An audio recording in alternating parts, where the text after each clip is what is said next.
Hi అండి. అందరూ బాగున్నారా? ఏం చేస్తున్నారు?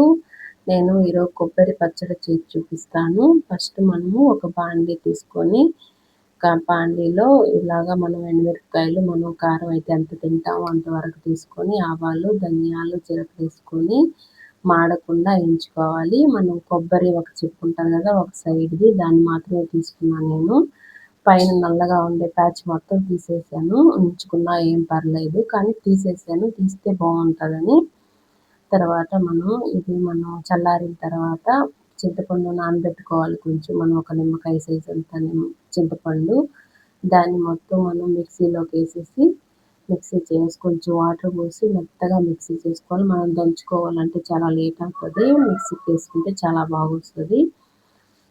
ప్యాన్ పెట్టుకొని దాంట్లో కొంచెం ఆయిల్ వేసుకొని 3 స్పూన్లు, 4 స్పూన్లు ఆయిల్ వేసుకొని జీలకర్ర, ఆవాలు, పచ్చెనపప్పు, మినపప్పు వేసుకొని కరివేపాకు వేసుకొని ఈ మనం మిక్సీకి వేసుకున్నాం కదా కొబ్బరి కూడా వేసుకొని దీన్ని బాగా కొంచెం మగ్గేదాకా ఉంచితే ఈ నూనెలో బాగుంటుంది. అన్నంలోకైనా బాగుంటుంది. తాలింపు వాటిలో అన్నం నంచుకుంటే చాలా బాగుంటుంది. ఇడ్లీలోకైనా బాగుంటుంది.